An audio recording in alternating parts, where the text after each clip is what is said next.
नमस्कार मित्रांनो, आपण आलो डक साहेबांसोबत दत्त सहकारी साखर कारखाना कोल्हापूर या ठिकाणी. डक साहेबांनी सांगितलं होतं 28 जुलै 2025 पासून सूर्यदर्शन होईल, त्याप्रमाणे सूर्यदर्शन झालेलं आहे. सांगितल्याप्रमाणे काही भागात झालेला आहे. सूर्यदर्शन सांगितल्याप्रमाणे झालेलं आहे. तर या कोल्हापूर झालेला आहे. कोल्हापूर या ठिकाणी कसा पाऊस राहील आणि इथून पुढे कसा अंदाज राहील आपण डक साहेबाला विचारू. आणि ज्या ठिकाणी पाऊस झालेला आहे त्या ठिकाणी आता एकदम पाऊस बंद होणार आहे का ते 26 जुलै 2025. नमस्कार, मी पंजाब डक. आज आहे 28 जुलै 2025 श्रावण सोमवार मधला पहिला श्रावण सोमवार आहे. मी आलेलो आहे दत्त सहकारी साखर कारखाना शिरोळ दादांच्या कारखान्यावर आलेलो आहे. या ठिकाणी शेतकरी मेळावा. या ठिकाणी बघा पाहू शकता या कोल्हापूर शिरोळ या भागामध्ये सूर्यदर्शन झालं आणि या ठिकाणून सर्वप्रथम या भागात आहे म्हणून त्या भागातल्या सर्वप्रथम शेतकऱ्याला अंदाज देतो. तुमच्या कोल्हापूर जिल्हा, सातारा जिल्हा, सांगली जिल्हा या भागामध्ये आणखी 2-3 दिवस थोडं सरी चालू राहतील. या भागामध्ये तुम्हाला सांगतो की तुम्ही काय करा, 8 तारखेपर्यंत 8 जुलै 8 ऑगस्ट पर्यंत तुम्ही काय करा, ऊसाला खत घेऊन टाकून घ्या, शेतीचे कामं करून घ्या. नंतर काय झालं की 8 ऑगस्टच्या नंतर म्हणजे 9 ऑगस्टला कोल्हापूर जिल्हा, सातारा जिल्हा, अहिल्यानगर जिल्हा या भागामध्ये पाऊस पडले नाही. लातूर जिल्हा, 23 तारखेला म्हणजे आला, परभणी अहिल्यानगर भागामध्ये, यवतमाळ जिल्हा या भागामध्ये 9 ऑगस्ट पासून पाऊस सुरू होणार आहे म्हणून हा अंदाज लक्षात घ्यायचा. आणि योगायोगाने कोल्हापूरमध्ये या ठिकाणी शेतकरी मेळावा आलोय. त्या कारखान्यात शेतकरी मेळावा म्हणून या सर्वप्रथम कोल्हापूरवाल्याला सांगू इच्छितो तुम्ही 8 ऑगस्ट पर्यंत शेतीचे काम करून घ्या. 9 ऑगस्ट पासून तुमच्या दक्षिण महाराष्ट्रात कोल्हापूर पावसाला सुरुवात होणार आहे म्हणून हे अंदाज. सांगायचं झालं तर लातूर जिल्हा, धाराशिव जिल्हा, बीड जिल्हा, परभणी जिल्हा, विदर्भ आणि मराठवाड्यात तुम्हाला सांगतो आज आहे 28 जुलै. आजपासून तुम्ही काय करा, आजपासून सूर्यदर्शन होणार आहे. पण काय होणार आहे, दुपारनंतर ज्या ठिकाणी सूर्यदर्शन झालं ना त्या ठिकाणी स्थानिक वातावरण तयार होऊन तुरळक ठिकाणी पाऊस पडेल म्हणजे हे अंदाज लक्षात येतात.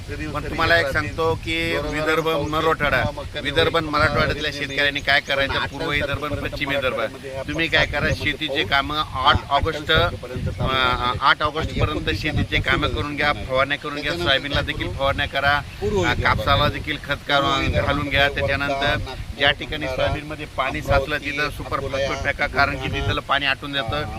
कापसामध्ये पाणी साचलं असलं तर तिथं देखील सुपर फॉस्फेट टाका, तिथलं आटून जातं. आणि तुमचे कापस ओंबळत असेल तर काय करा, त्या कापसाच्या बुडाला पाय द्या. पाय दिल्याच्या नंतर तुमची ती मर देखील थांबते. हे लक्षात घ्यायचं. पूर्व विदर्भ आणि पश्चिम विदर्भामध्ये सांगायचं झालं तर 8 ऑगस्ट पर्यंत आता हवामान कोरडं राहणार आहे, सूर्यदर्शन होणार आहे. 9 ऑगस्ट पासून परत पावसाला सुरुवात होणार आहे.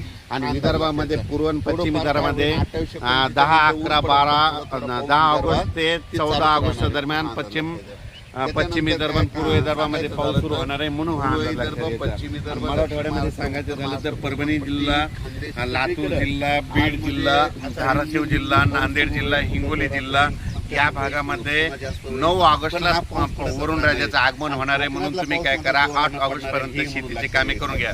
त्याच्यानंतर राहिला जालना जिल्हा, संभाजीनगरकडे 11 ऑगस्टला तिकडल्या भागामध्ये पाऊस येणार आहे म्हणून हे अंदाज लक्षात येतात. त्याच्यानंतर जळगाव जिल्हा, नाशिक जिल्हा,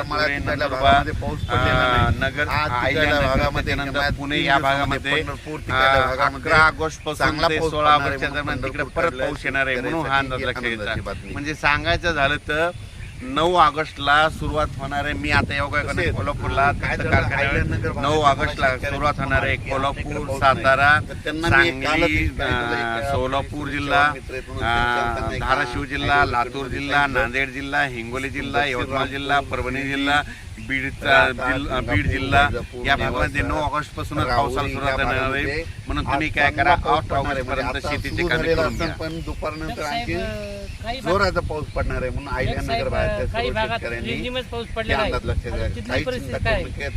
तुम्हाला सांगतो काही भागामध्ये काय झालं, पूर्व विदर्भ, पश्चिम विदर्भ, मराठवाड्यामध्ये खूप पाऊस पडला. पण त्याच्या व्यतिरिक्त काय झालं की आम्ही काल करमाळ्याकडे आलो होतो तर तिकडल्या भागामध्ये काही भागामध्ये रिमझिम आहे. तोंड ह्या भागामध्ये रिमझिम पडलेला आहे. सोलापूर कोल्हापूर जिल्ह्यामध्ये काही भागामध्ये रिमझिम आहे. नगरचा इकडला म्हणजे दक्षिणेचा भाग काही भागामध्ये पाऊस पडलेला नाही. अहिल्यानगरच्या काही भागात पडलेला नाही. तर त्या भागातल्या शेतकऱ्यांना नव्हतं की तुम्हाला निसर्ग काय करतो, सगळ्यांना झुकतं माप देत असतो. आता मग बघा आता सुरुवात कोणाकडे होणार आहे, दक्षिण महाराष्ट्राकडून होणार आहे. मग आता नेमका पाऊस कोल्हापूरकडून सुरू होणार आहे. कोल्हापूर पडणार आहे, कोल्हापूर जिल्ह्यात पडणार आहे, सातारा जिल्ह्यात पडणार आहे, सांगलीकडे पडणार आहे, त्याच्यानंतर कडा करमाळ्याकडे पडणार आहे, आटपाडीकडे पडणार आहे.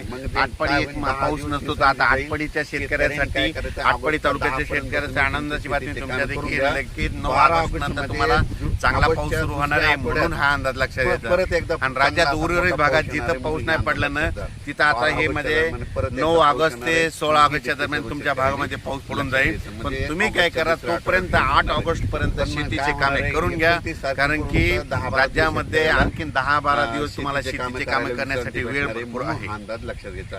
अचानक वातावरणात बदल झाला तर लगेच एक मेसेज दिला जाईल. पण राज्यात मात्र आज ठिकठिकाणी सूर्यदर्शन होणार आहे आणि दुपारनंतर काय होणार आहे, स्थानिक वातावरण तयार होऊन अर्ध्या घंटाच्या, 10 मिनिटाच्या, 15 मिनिटाच्या अशा सरी येणार आहेत.